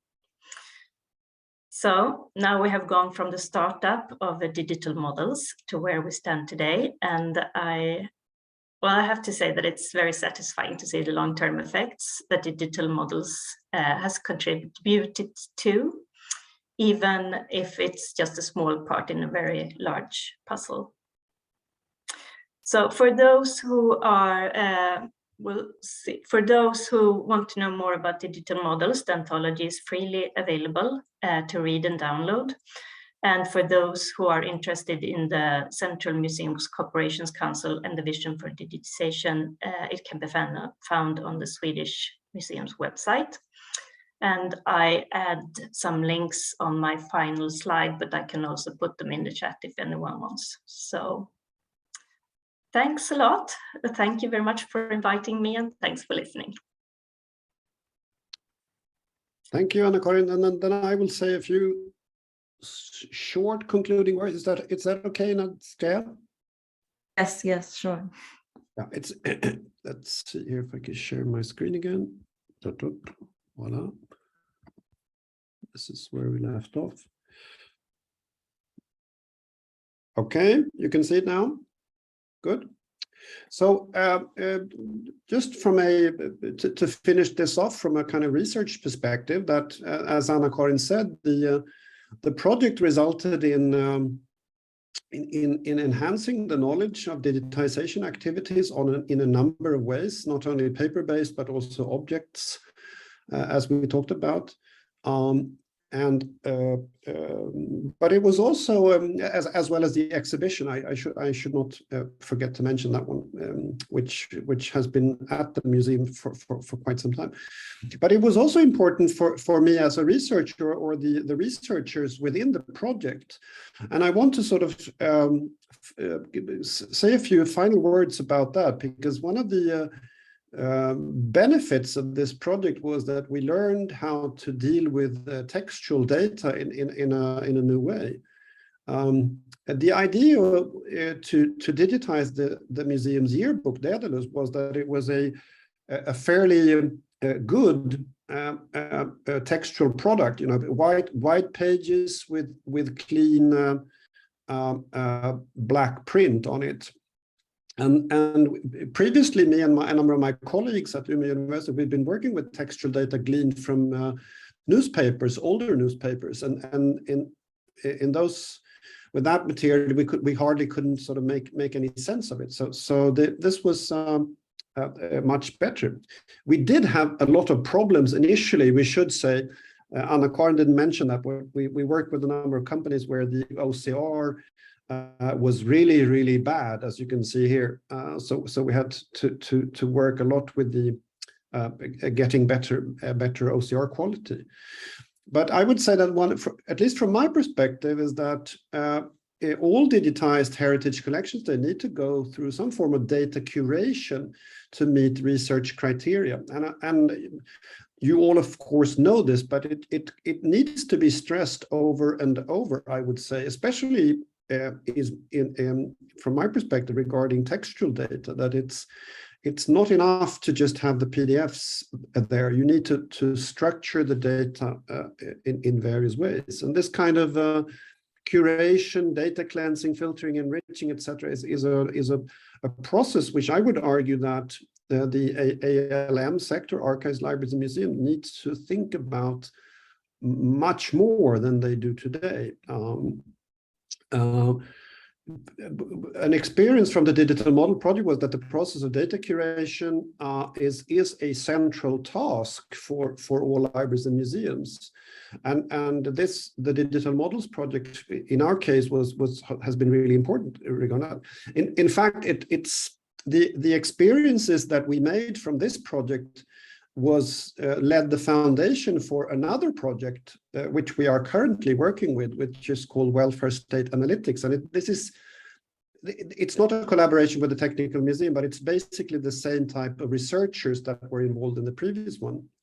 In this case, we are moving basically within the same period of time. This time it's from the post-war years in Sweden, 45 to 89. And we also decided that we would not only work with one data set, not only one Daedalus, but more of them. This is part of the so-called DigMus program, which is run by the Swedish Research Council. And there's more information on digr.se if you are interested with this. As a consequence of the digital model project, this new project was set up in comparing different textual data sets with each other. So we have one politics data set, one media data set, and one culture. And we are the domain of the data is also much bigger than the Daedalus data set. So I won't go in any details here, but I will want to stress in this gathering that an important success factor, I would say, of a research project or a digitization project such as digital models was also to lay the foundation for another project. And that is sometimes it could be described as that you didn't really achieve anything, but this has been really important for us researchers. Anyway, so we're working now with similar textual data, but in a much larger scale than we did in the digital models project. We've foremost been working with the protocols from the Swedish parliaments, and we're now moving then into a domain of some 750,000 speeches. So it's a much larger data set than the digital models. Yes, I think time is running out, isn't it? So maybe it's time to stop there. Yeah, to get some questions, perhaps I will stop share. Thank you very much, Pelle and Anna-Karin, for your presentation. Very interesting, and it's really, it's very interesting to know about sustainability of this project, so that you actually grow one project out of the other, and that's also a great example of how actually digitization could facilitate these processes. I mean, it's not only about sustainability, but also collaboration between cultural heritage sector and scholarship, first of all, because this is also a very interesting topic for discussion. So thank you very much. And now I would like to open floor to the audience, to the participants. So please use this time to address questions or share any kind of comments or experiences, or maybe, I don't know, some other practices or examples of other projects from Lithuania or Estonia, because we had today examples from Sweden. So please use this time for this discussion. You can also either use the chat option, or you can just speak up.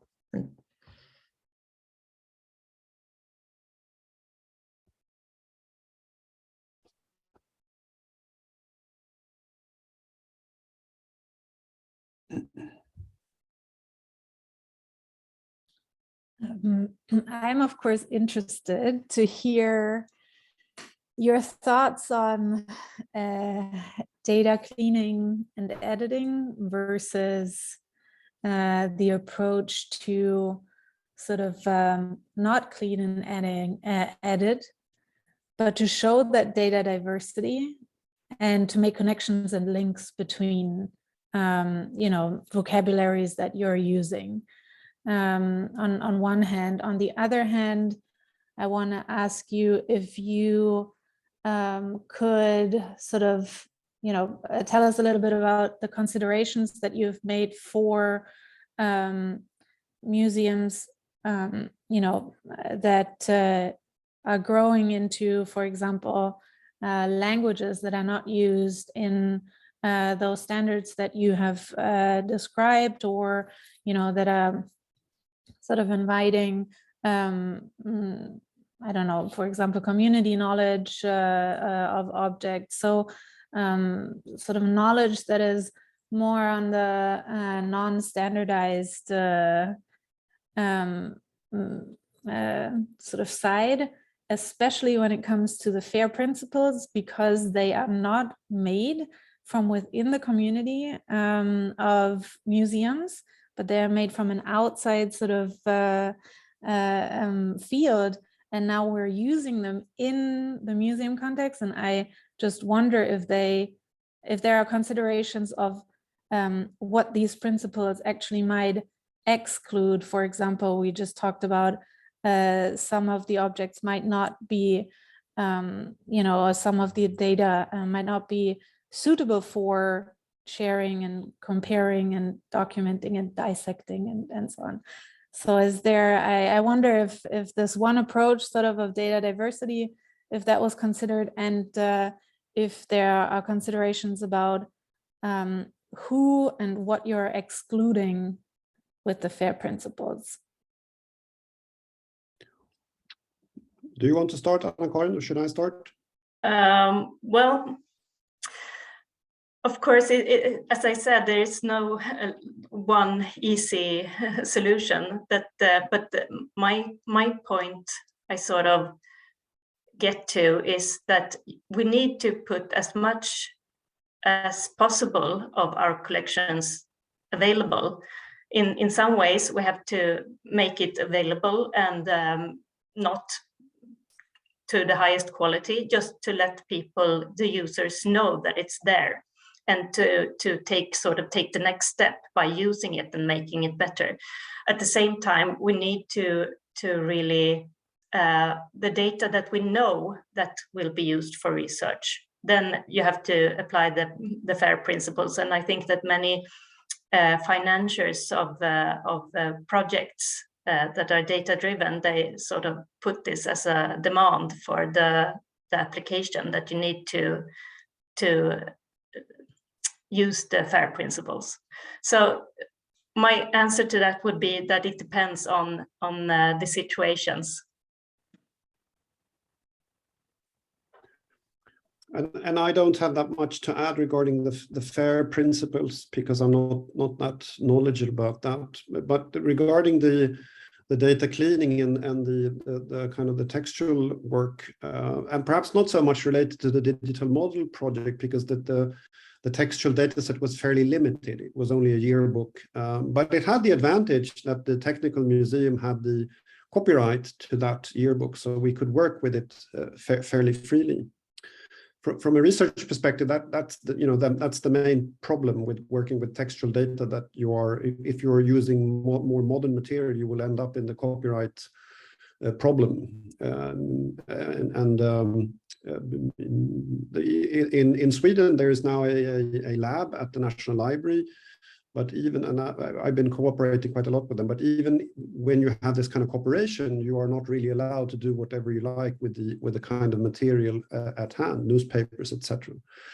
Which from my perspective is the main problem at the moment, which is also sort of moving or pushing research in the direction of openly available resources, such as parliamentary data. So there's quite a lot of scholars now all over Europe who are working with this material, because it's freely available, and you can also curate it and use this Git version application on GitHub to store your different versions of the curated data set. But it's quite a lot of work. That's my experience from doing this, and also that one from a kind of, if you're thinking about setting up a project or a kind of collaboration between museums and researcher, that this data curation part needs to get resources, because you will eventually end up doing that kind of work. Yeah. that is actually a problem that we have discussed, and usually when you work with big scale digitizations, it's hard to say that, okay, I scan this and then it's done, because it's so much more than scanning, and usually we don't have the means to take care of all the material that gets scanned within the organizations. So we have to, take into account that we need a lot of resources to also to curate the data and to make it usable to at least to a certain level. So the data and the metadata are really vital.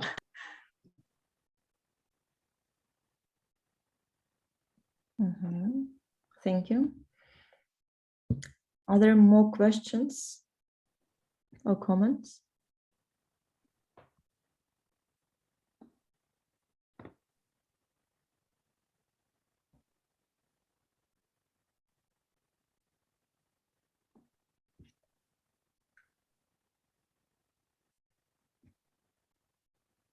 Okay, and then I have two questions actually. So the first question is about mostly digital models and audience perspective. I would like to ask you, I mean, it's just, question. I wonder if you have conducted any research on audience participation or engagement with the kind of outcomes of the project, or no? Or, and what are they, if they are, or, and was it kind of, who did it? Was it conducted by museum? If so or not? So could you just expand more a little bit on this kind of audience perspective in this project, like public audiences? Well, I don't think that the museum did any evaluations on the audience perspective. I think we talked a little bit about it and worked within the project, and also maybe we made some notes on it in the anthology. But I don't think we had that big a focus on the audience part in hindsight. No, what we did was like Anna-Karin said, there was this kind of public scanning done by the students, which was sort of, it became a sort of a kind of public engagement, because people would stop by and look at the stuff that was being done. And then of course there was the exhibition, which was, I think, it was quite recently, I think, taken down. Yeah. But I think that, yeah. Yeah, but I think the main problem here was that our project ended sort of when the pandemic started, so it was kind of in the middle of that, and there were a number of organizational changes at the museum, so we didn't really follow up, which we could have done. We did, however, organize a final workshop or conference on 3D, which was quite popular. There was quite a lot of attendances from the Swedish ALM sector. So, but we should have perhaps made some more things, but I think it could be written up on the account of the pandemic that we didn't really pursue those issues afterwards. Thank you very much. And my last question is more about, like the future, not about the future of the project, but, like the general trend about the collaboration between ILM sector and like cultural heritage institutions and scholarships. So your project is a good example, and you mentioned that, I mean, it was funded by the state. So that was one of the kind of important, I think, facilitators for the development of this project. But in terms of kind of general future perspectives, how do you see the other possibilities for this collaboration between academia and museums or cultural heritage sector? And what are the important, let's say, important aspects for its successful development in the future? Well, I can answer at least part of it, because I happen to be the coordinator of this DigMus program in Sweden, which is a funded mostly by the Swedish Research Council. There has been two major calls, 2018 and 20, but at the moment there's not more money coming from the state, at least as far as I know. But one would reckon that there would be more of similar calls in the future to come, because this has been a kind of general agenda from the funding agencies during the last 20 years. My advice is of course that if museums and researchers should work together, but there needs to be also a commitment, because if you are planning to cooperate, at least from the museum side, it is probably bound to be a bit more costly than you actually think. Usually there are more resources needed than you will actually get paid for. But I think on the other hand, and Anna-Karin might chip in there, that the results can also be much greater than the actual money input, not the least in terms of competence. So personally, I'm all for this, and I think one could see more of these types of collaborations. Yeah, I completely agree. I think what we didn't, what I didn't expect at the beginning of the project Digital Models was that we, the museum, we thought maybe we will get our collections digitized and used. We didn't foresee that we would, learn so much under the way just by trying and sometimes failing and then learning by failing, and also by talking to the researchers to discuss the results, and also with the technicians. So yeah, we learned a lot. So I think this is a really good way to develop digital skills and develop also awareness of what the users of the museum collections are like and what they need, because that's also a very important factor. We can't really guess all the areas of use that our collections, offer. So yeah. Thank you. And I think we have in chat, we have a comment from Bartas. Bartas, could you just ask your question or? Yes, hello. Thank you for all presentation and information. I have a few things about data, metadata. We in own museums or university make the digital scans, make digital photo for future to save this information. But the problem is about metadata. The example in Sweden, you have great own metadata, what is in the picture. Maybe sometimes you not recognize what's the people in the picture. If we all together connect in one network to share some metadata, to exchange some ID, to this may be later possible make investigation who was showed in the photo. Maybe you have some letters who write in example in Estonian, in Lithuanian, or maybe I have some letter who write it in Sweden. I not understand in the Sweden, but maybe this letter is from the king from early years. So my think future is connect in one network to share some metadata to have possibility in identify. Maybe this information for me is very important. And second is about digital scans or data. The scans or any digital data is big data.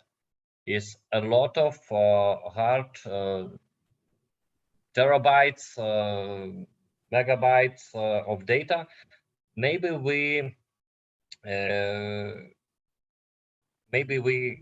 it's possible make some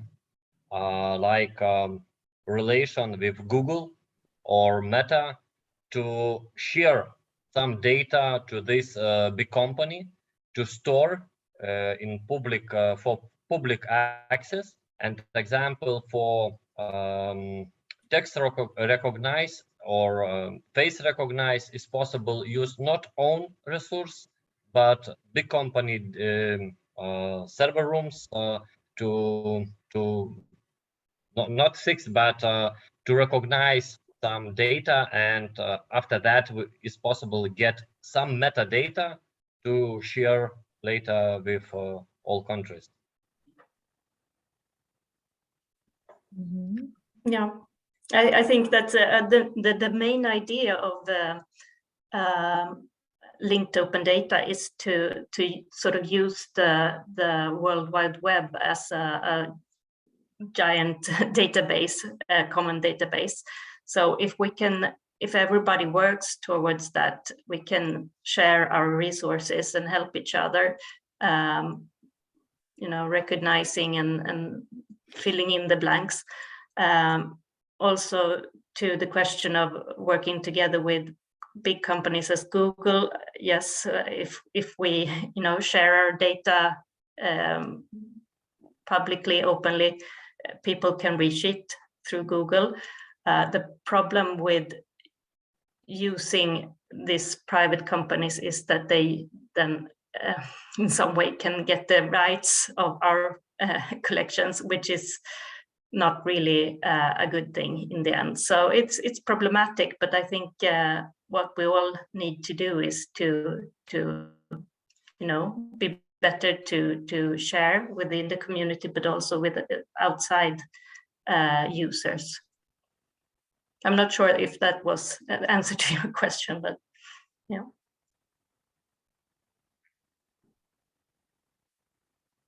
Thank you, Bartosz.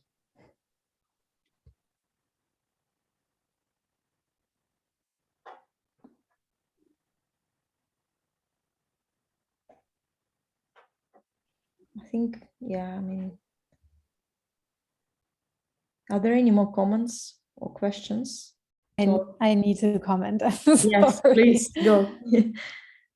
I really, really encourage you to not forget that some of the data that you're working with is connected to objects that belong to a community of origin that in various contexts, especially in art museums or ethnological museums, there are also objects that belong to religious contexts that are not art objects, that are ceremonial objects, that are only shown at certain times for certain people or age groups, or even if you're dealing with, for example, not objects but songs, records, who is the owner of that voice, of that content of the song, of the circumstances of these recordings and so on. So from the sort of technical standpoint, yes, it's great to share data and to sort of interlink it and to make it sort of accessible. But the technical side often forgets what this data is about. So what the information is about and who is the owner of that knowledge. So not only of the knowledge that is produced in a written form, but also as a visual form and as an audio form. Yeah. So if that, again, there are at the moment no controlled vocabulary for most of the languages in this world, so sort of to bring even a comparability on the standard of the English language and so on, by working with large companies that are often based in the United States, where the whole data privacy level is different than in other countries in Europe, for example. Just be aware of not sort of, or I want to sort of, you know, comment on this, just to sort of not forget which objects you're dealing with and sort of which objects belong to who and who has access and ownership to the knowledge that is shared. Yeah, thanks for clarifying that. I completely agree. Of course, you have to, before you publish anything, you have to take into account the ethical and you know, the law and the prescription, what can actually be published at all. And if you publish something, then of course, you know, licensing in a way that computers can read it is of course also very important to make clear what you can use it for and who is the rights owner. Yeah, I think there is a difference between the licensing and who owns the knowledge, because even if the museums are owning the license to the image or to a song or to a recording, that still doesn't mean, you know, for example, the human remains, whether, of course, the British Museum owns the rights to those images, but should they be seen and so on, right? So that is the technical aspect. Exactly. And the technical, as you said, the resources of working on the technical level together with the curators or community members that can make those decisions. At the moment, there is a huge discrepancy. And usually teams that are working on the digitizing side, you know, don't seldomly come together in making these very complicated and complex decisions about their publishing of their online collection and knowledge sharing in the institutions. But there are great guidelines for that as well. For instance, ICOM's ethical. So it's even for smaller museums, you can look at that and you know, get some help for that. So, but well, yeah, the Eurocentric again, US it's American not easy sort of view on ICOMs is again decisions. something that should be considered. Yeah.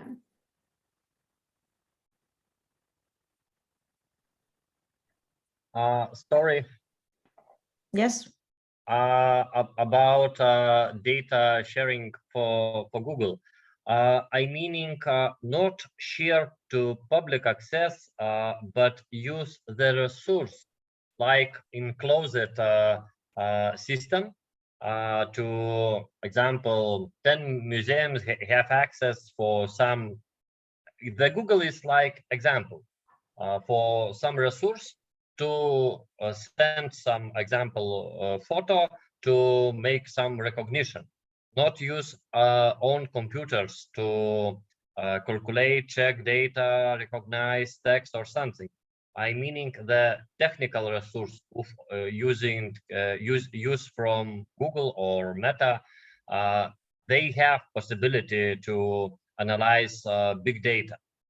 So I not have in the mind that we all have share some data to public access, yes, because this is like license and some need to pay for owner of this picture or some information.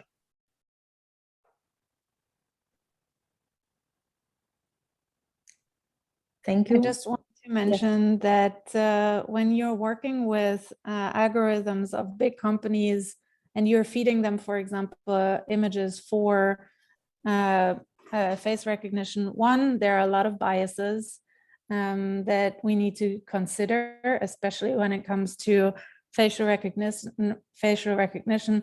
And the other big consideration that I want to bring into this discussion is that if we're bringing sort of our images from the museum cultural heritage space to those companies, the algorithms will learn from those images, but the algorithms are not you know, exclusively used in our field, and so they are used for other you know, circumstances and other applications which we as cultural heritage spaces and museum folks might not want to support.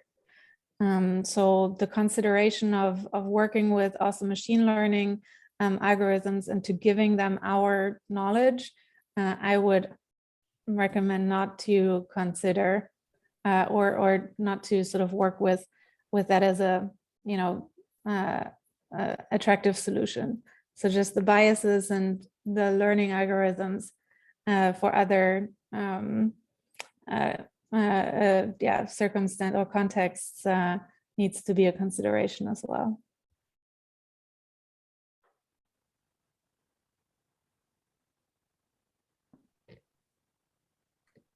Thank you, Anna. Thank you, Anna, Karin, Pere, Bartos, for all your comments. As kind of not a conclusion, it's a huge topic, and of course, we just uncovered in this discussion so many additional, you know, hidden stones and so many aspects that should be taken into consideration in these processes. But still, I would like to say that it's quite. I mean, digitization, and it's a good kind of opportunity for the development of the museums and for the development of kind of successful collaboration and for the development of sustainability and sustainable practices, not necessarily in relation to the scholarship and academia, but also in relation to public audiences. And I would like to thank you all the participants today, and thank you our presenters for this wonderful session. It was very interesting, and it was my pleasure to host you. So we will make a recording of this video, and I will upload it on the training website so that you can refer to it later on. And also those who would like to have, I don't know, like personal contacts of the presenters or emails, you could contact me, and we can discuss it. I don't know if you would like to have some kind of consultation or some questions, additional questions to our presenters, so feel free to do this. So thank you very much for your participation and for your attention. And I'm looking forward to our last session that will take place on the 10th of June. And the focus will be placed on digital models. So have a great rest of the week, and thank you all for today. Thank you very much. Thank you. Thank you. Bye. Thank you. Bye. Thank you. Bye.